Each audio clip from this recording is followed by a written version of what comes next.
Assalamualaikum warahmatullahi wabarakatuh. Alhamdulillah wa syukurillah, kita hari ini bisa melaksanakan MPLS pertama.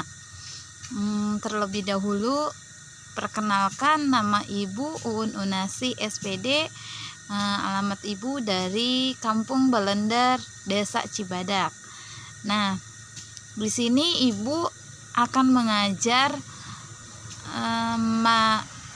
mata pelajaran PAI sama prakarya. Dan alhamdulillah di kesempatan hari ini Ibu sebagai pemateri yaitu tentang pendidikan karakter. Ya. Di sini kita masalah pendidikan karakter itu sangat penting ya. Nah, di sini akan Ibu jabarkan satu persatu tentang pendidikan karakter. Namun sebelum itu kalian harus mempersiapkan alat tulis. Nanti di pas ujung percakapan di sini ada poin-poin yang harus kalian isi dan kemudian kalian kumpulkan ketika penutupan MPLS, yaitu kalau tidak salah penutupan MPLS-nya di hari Sabtu ya. Bismillahirrahmanirrahim, kita mulai materi dari Ibu sekarang ya. Nah, di sini pendidikan karakter. Penguatan pendidikan moral atau moral education atau pendidikan karakter. Pendidikan karakter menurut Leikona atau Thomas Leikona ya. Secara sederhana, pendidikan karakter dapat didefinisikan sebagai usaha yang dapat dilakukan mengetahui karakter siswa, tetapi untuk mengetahui pengertian yang tepat, pendidikan karakter yang disampaikan oleh Thomas Leikona menyatakan bahwa pengertian pendidikan karakter adalah suatu usaha yang disengaja untuk membantu seseorang sehingga ia dapat memahami, memperhatikan, dan melakukan nilai-nilai attitude atau etika yang inti. Nah, di sini pendidikan karakter menurut Thomas Leikona itu ialah pendidikan yang disengaja, usaha yang disengaja. Misalkan kalian nih ketemu ibu, ketemu Pak Atang, atau ketemu siapapun di jalanan, kita dengan sengajanya menegur sapa kepada beliau, kepada mereka, guru-guru kita, dimanapun itu, di lingkungan sekolah. Kita ketemu di sekolah, berarti itu lingkungan sekolah ya. Nah, kita tegur sapa, assalamualaikum. Cukup dengan mengucapkan salam juga itu sudah menegur sapa. Dan itu bisa termasuk ke dalam karakter diri kalian masing-masing ya. Nah, itu dengan disengaja ya, bukan tidak disengaja, tetapi itu disengaja. Nah, yang kedua, pendidikan karakter menurut Suyanto. Suyanto 2009 mendefinisikan karakter sebagai cara berpikir dan perilaku yang menjadi ciri khas setiap individu untuk hidup dan bekerja sama, baik dengan lingkup keluarga, masyarakat, bangsa maupun negara. Nah, di sini karakternya itu tercipta yang pertama itu dari ruang lingkup keluarga. Bagaimana karakter kita, adab kita, etika kita terhadap orang tua, kakak, adik kita, saudara kita, tetangga kita, sahabat kita. Nah, itu salah satunya ya. Contohnya kita mengucapkan salam ketika mau berangkat sekolah ataupun pulang dari sekolah kepada orang tua kita. Buka pintu rumah, ucapkan salam. Ada tidak ada orang di dalam rumah itu kita ucapkan salam. Ya. Nah, misalkan assalamualaikum. Nah, ketika ada orang tua di situ, kalian bisa salaman. Terus tata bahasa kita kepada orang tua itu seperti apa? Yang baik. Terus kita kepada orang tua, kepada kakak kita itu seperti apa, dan kepada adik kita itu seperti apa. Jangan kepada tetangga kita, sahabat kita juga seperti apa. Jangan disamaratakan. Kepada tetangga, kepada sahabat, kepada adik, kepada kakak-kakak kita, kepada orang tua kita, kita harus bisa membedakan cara berbahasa beretika, ya, sopan santun. Karena sopan santun atau etika itu menjadi karakter dalam diri kita.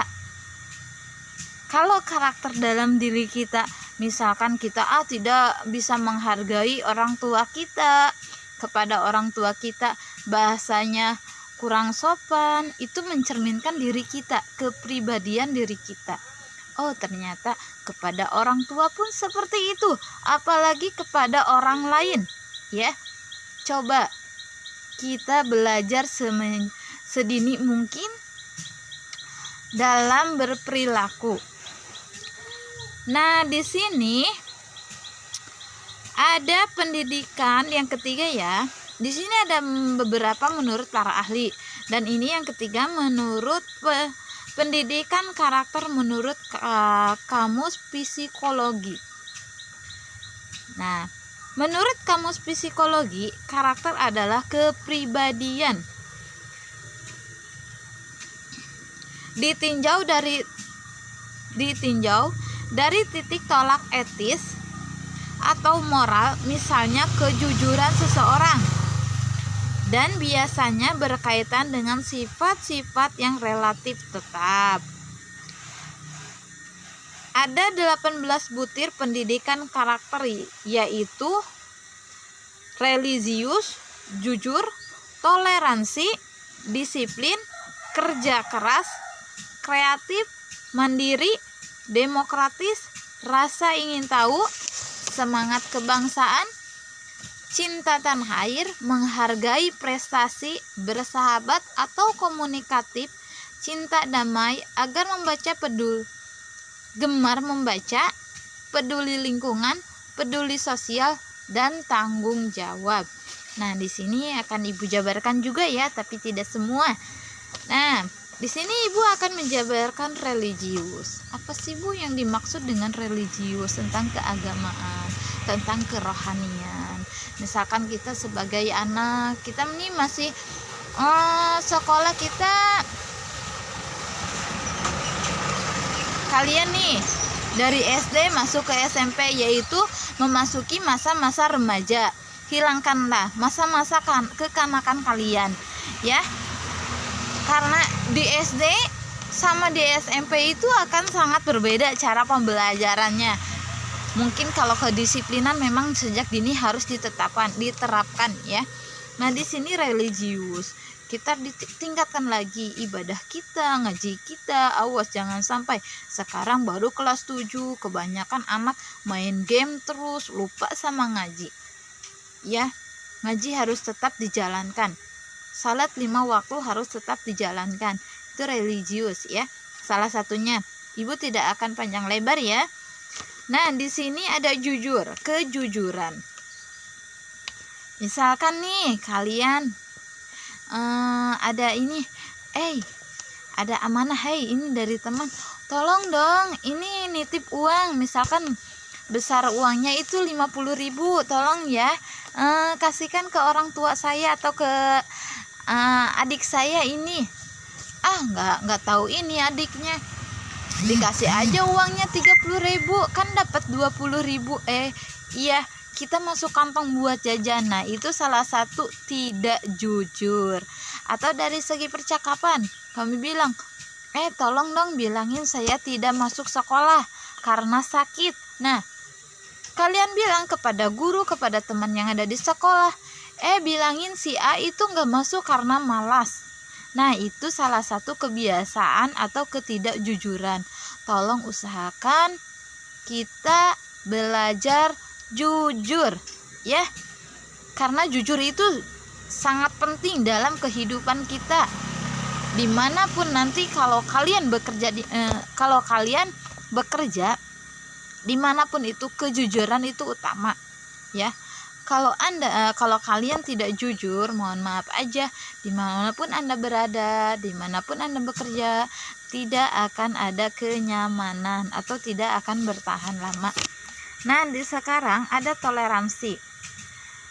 Di sini ada toleransi terhadap misalkan masyarakat, misalkan keluarga, misalkan sahabat. Wah, kita punya sahabat nih sedang sakit. Ya, toleransi kita seperti apa sih kepada sahabat kita? Minimal kita menjenguk yang sedang sakit, mendoakan yang sedang sakit, kasih semangat kepada orang yang sedang sakit, ya. Itu adalah salah satu toleransi. Misalkan terus ada contoh lagi, kita ada seorang ibu-ibu yang tua renta yang mau menyeberang jalan. Itu salah satu contoh kecil, ya, yang mau menyeberang jalan, tapi beliau sangat takut menyeberang jalan itu. So kalian turun, kalau misalkan kalian sedang ada di motor, bawa motor, kalian turun, bisa tolong seberangin nenek-nenek tersebut atau orang tua tersebut. Nah, itu salah satu toleransi, ya. Disiplin. Nah, kita masuk ke disiplin. Disiplin kalian, contohnya saja kita disiplin waktu di sekolah. Misalkan di sekolah itu kita masuk jam 8. Ya, kita jangan datangnya jam 8. Ya, minimal kita jam 7, jam setengah 8 harus sudah ada di sekolah. Itu disiplin waktu. Misalkan disiplin dari berpakaian. Hari Senin misalkan putih biru, pakai kerudung, laki-laki pakai topi. Nah, sok usahakan memakai putih biru, jangan memakai seragam pramuka, seragam olahraga, seragam batik, ya.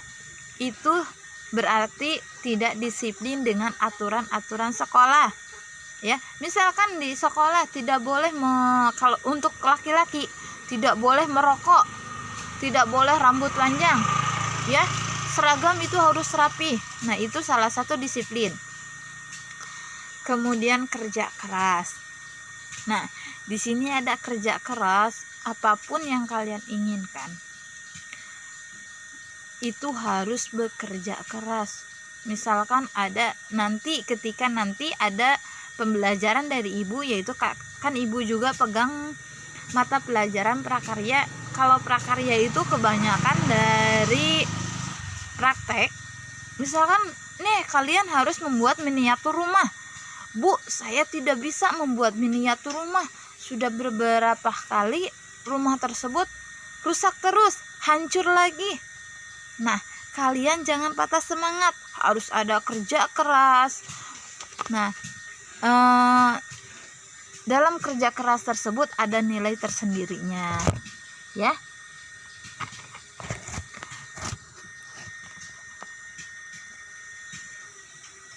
Sekarang itu kreatif. Nah, kembali lagi seperti tadi contohnya, yaitu membuat misalkan miniatur rumah. Nah, tugas dari ibu, kalian membuat miniatur rumah sekreatif mungkin. Ibu menyuruhnya membuat misalkan dari kardus. Saya punya inisiatif, saya punya kekreatifan tersendiri. Membuatnya dari apa? Misalkan dari stik es krim. Nah, atau styrofoam. Ya, contohnya seperti itu. Saya akan mengkreatifkan hasil karya saya sendiri. Nah, itu ya. Kemudian mandiri. Mandiri bukan berarti singkatan dari mandi sendiri, ya. Nah, mandiri itu segala apapun, segala hal yang kalian lakukan itu harus mandiri. Jangan terlalu membebankan kepada orang lain, kepada orang tua. Misalkan apa ya? Kembali lagi kepada tadi miniatur rumah. Wah, saya mah orang tuanya tukang nih, pasti pintar membuat miniatur rumah-rumahan seperti itu. kalian harus mandiri. Sebagus apapun kalau itu hasil karya orang tua kalian, tetap saja nilainya kecil. Tetapi sesederhana pun itu, kalau hasil karya kalian, insya Allah nilainya kalian akan dapat sesuai dengan kerja keras kalian, ya.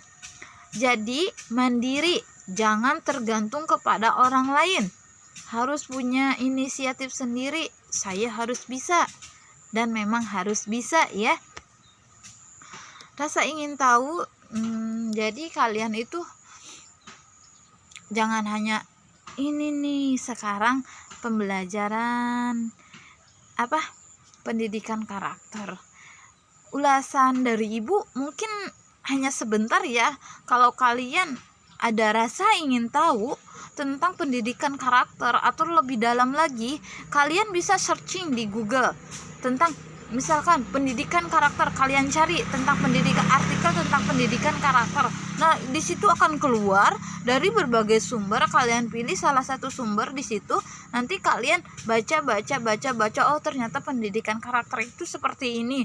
Ternyata ada sebagian yang ibu jelaskan tentang pendidikan karakter.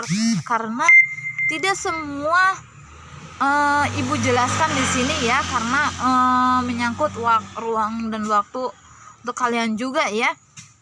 Nah, di sini semangat kebangsaan. Apa sih Bu yang disebut dengan semangat kebangsaan?